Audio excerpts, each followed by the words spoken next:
मित्रों, महाभारत के सबसे मशहूर पात्र मामा शकुनी को कौन नहीं जानता। आमतौर पर यही माना जाता है कि मामा शकुनी दुर्योधन सहित संपूर्ण कौरव वंश के शुभचिंतक थे और दुर्योधन बगैर मामा शकुनी के सलाह के कोई भी कार्य नहीं करता था। परंतु क्या आप जानते हैं कि असलियत में मामा शकुनी संपूर्ण कौरव वंश का सर्वनाश चाहता था।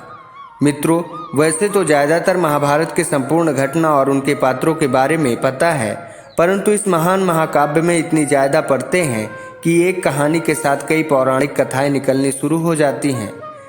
ऐसे सतह ही अगर कोई व्यक्ति महाभारत की कथा सुनता या पढ़ता है तो उसे लगता है कि शकुनी कौरवों का सबसे बड़ा शुभचिंतक है और वह महाभारत में पांडवों का सर्वनाश और कौरवों की विजय चाहता था। परंतु इस बात पर जब आप गहन विचार करेंगे और महाभारत में असल तौर पर शकुनी के पात्र को समझेंगे तो आप पाएंगे कि असल में मामा शकुनी का पात्र इसके बिल्कुल विपरीत है।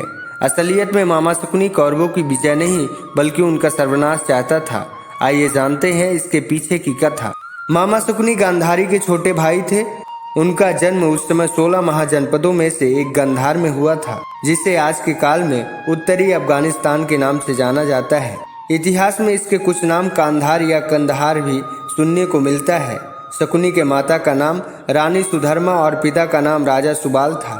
कहा जाता है कि राजा सुबाल के 100 पुत्र थे और एक पुत्री थी और शकुनी उनका 100वां पुत्र था, इसलिए शकुनी को 100वाला भी कहा जाता है। बताया जाता है कि गांधार उस काल में हस्तिनापुर से छोटा और कमजोर राज्य था और उस समय गांधारी का नाम सबसे सुंदर राजकुमारी में आता था। जब यह बात पितामह भीष्म को पता चला तो उन्होंने अपनी सेना के साथ गांधार पर चढ़ाई कर दी और गांधारी के साथ विवाह का प्रस्ताव पेश किया। परंतु पितामह भीष्म ने यह शर्त भी रखी कि गांधारी का विवाह धृतराष्ट्र के साथ होगा। गांधारी ने तो यह प्रस्ताव स्वीकार कर लिया, लेकिन राजा सुबाल और शकुनी ने इस बात का विरोध किया। उन्होंने कहा कि धृतराष्ट्र अंधे हैं और एक अंधे के साथ हम अपनी बहन या बेटी का विवाह नहीं कर सकते। परंतु समय का चक्र कुछ ऐसे चला कि बाद में धृतराष्ट्र और गांधारी का विवाह हो गया। गांधारी के बारे में यह कहा जाता है कि गांधारी के कुंडली में एक दोष था और उस दोष के मुताबिक गांधारी का केवल दूसरा पति ही जीवित बचेगा। गांधारी जिस किसी से भी अपना पहला विवाह करेगी वह मृत्यु को प्राप्त हो जाएगा। इस कारण गांधारी का पहला विवाह एक बकरे के साथ करा दिया गया, जिसकी कुछ समय पश्चात मृत्यु हो गई। इधर जब धृतराष्ट्र को पता चला कि गांधारी का पहले ही विवाह हो चुका है तो धृतराष्ट्र क्रोध से आग बबूला हो गए और वो कहने लगे कि राजा सुबाल ने उनके साथ धोखा किया है। इस धोखे का बदला लेने के लिए धृतराष्ट्र ने राजा सुबाल और उनके सभी पुत्रों को कारागार में डलवा दिया। कालांतर में धीरे धीरे एक एक कर सभी की मृत्यु होने लगी। जब राजा सुबाल का अंत नजदीक आया तो उन्होंने शकुनी से कहा कि बेटा, मेरी मृत्यु के बाद मेरी रीढ़ की हड्डी से पासे बना लेना। आगे चलकर जब तुम इन पासों का इस्तेमाल करोगे तो वही संख्या आएगी जो तुम चाहोगे, परंतु तुम मुझे एक वचन दो कि इन्हीं पासों से तुम कौरवों सहित समस्त हस्तिनापुर का नाश कर दोगे। राजा सुबाल के प्राण वायु निकलने से पहले शकुनी ने उन्हें ये वचन दिया। उस कारागार में शकुनी के पिता सहित सारे भाइयों की मृत्यु हो गई। केवल शकुनी को छोड़कर शकुनी की विलक्षण बुद्धि के कारण ही राजा सुबाल अपने सभी पुत्रों में शकुनी से सर्वाधिक प्रेम करते थे। ऐसा कहा जाता है कि जब राजा सुबाल और उनके सभी पुत्रों को धृतराष्ट्र ने कारागार में डलवा दिया था तो उन्होंने यह आदेश दिया था कि कारागार में सभी को मिलाकर केवल एक ही व्यक्ति का भोजन दिया जाएगा। केवल एक व्यक्ति के भोजन से सभी का पेट कैसे भरता, यह केवल पूरे परिवार को भूखे मारने की साजिश थी। इस पर राजा सुबाल ने यह निर्णय लिया कि यह भोजन केवल उनके सबसे छोटे पुत्र शकुनी को ही दिया जाए ताकि उनके परिवार में कोई तो जीवित बच सके। एक एक कर राजा सुबाल के सभी पुत्र मरने लगे। सब लोग अपने अपने हिस्से का भोजन शकुनी को दे देते थे ताकि वह जीवित रहकर कौरवों का विनाश कर सके।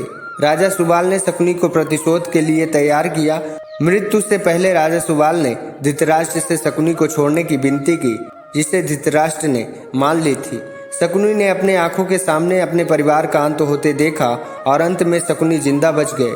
जब कौरवों में वरिष्ठ युवराज दुर्योधन ने यह देखा कि केवल शकुनी ही जीवित बचे हैं तो उन्होंने पिता की आज्ञा से उसे क्षमा करते हुए अपने देश वापस लौट जाने या फिर हस्तिनापुर में ही रहकर अपना राज्य देखने को कहा। शकुनी ने हस्तिनापुर में ही रुकने का निर्णय लिया।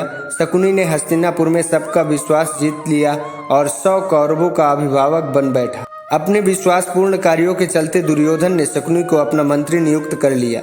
सर्वप्रथम उसने गांधारी एवं धृतराष्ट्र को अपने वश में करके धृतराष्ट्र के भाई के खिलाफ षड्यंत्र रचने और राज सिंहासन पर धृतराष्ट्र का आधिपत्य जमाने को कहा। फिर धीरे धीरे शकुनी ने दुर्योधन को अपने मोह फांस में बांध लिया। शकुनी ने न केवल दुर्योधन को युधिष्ठिर के खिलाफ भड़काया बल्कि महाभारत युद्ध की नींव भी रखी। महाभारत के अनुसार जब पांडव के पिता पांडु की मृत्यु हो गई थी तब धर्मराज युधिष्ठिर ने धृतराष्ट्र को ही अपना पिता मान लिया था। वे धृतराष्ट्र के किसी भी आज्ञा का कभी उल्लंघन नहीं करते थे। इसलिए तो शकुनी ने जब कालांतर में दुर्योधन के साथ मिलकर षड्यंत्र रचा जिसमें 5 पांडवों को बिठाकर जुआ खिलवाना था, उसमें धृतराष्ट्र का सहारा लिया गया। धृतराष्ट्र ने इंद्रप्रस्थ एक संदेश भेजा और 5 भाइयों को हस्तिनापुर आकर जुआ खेलने को कहा। जुए के लिए एक बड़े से जगह को सजाया गया। युधिष्ठिर धृतराष्ट्र की आज्ञा का पालन करते हुए हस्तिनापुर पहुंचे और अन्य 4 भाई अपने ज्येष्ठ भ्राता युधिष्ठिर की आज्ञा का पालन करते हुए खेल शुरू हुआ। लेकिन शुरू में ही खेल के नियम में बदलाव कर दिया गया कि पासा मामा शकुनी ही फेंकेंगे। पांडवों ने इसका विरोध किया, परंतु जब शकुनी ने यह बात धृतराष्ट्र से कहलवाई तो पांडव धृतराष्ट्र की बात की अवहेलना नहीं कर सके। फिर खेल शुरू हुआ और धीरे धीरे पांडव अपना सब कुछ हार गए। शकुनी के इस चाल के पीछे केवल पांडव ही नहीं अपितु कौरवों का भी भयंकर विनाश की गाथा प्रारंभ हो गई थी, क्योंकि शकुनी ने केवल कुल की सर्वनाश की सौगंध खाई थी और उसके लिए दुर्योधन का उसने अपना मोहरा बना लिया था। शकुनी हर वक्त केवल मौके की तलाश में रहता था, जिस कारण पांडव और कौरवों में भयंकर युद्ध छिड़े और कौरव मारे जाएं।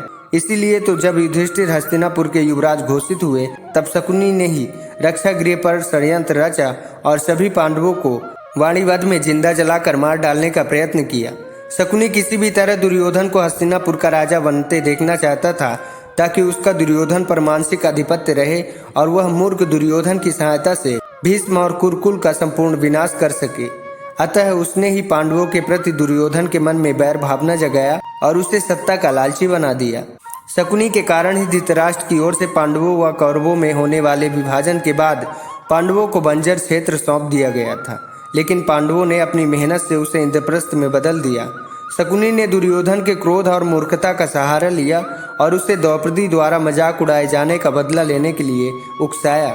इसी कारणवश अपने अपमान का बदला लेने के लिए दुर्योधन ने चौसर के खेल का षड्यंत्र रचा और धीरे धीरे कर सब कुछ पांडवों का दांव पर लगवा दिया।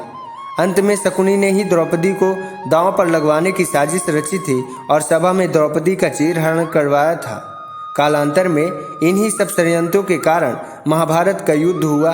युद्ध में शकुनी ने दुर्योधन का साथ दिया और दुर्योधन को मूर्खता भरी सलाह देकर कौरवों का सर्वनाश करवा दिया। चूंकि पांडवों ने भी शकुनी को कष्ट दिए थे, इसलिए वह उन्हें भी बैरी मानता था। शकुनी हमेशा से ही हस्तिनापुर का संपूर्ण विनाश चाहता था। अंत में महाभारत युद्ध के दौरान सहदेव ने शकुनी और उसके पुत्र दोनों का वध कर दिया था। तो मित्रों, आज की वीडियो में बस इतना ही। मिलते हैं एक और पौराणिक कथा के साथ। जय श्री कृष्णा।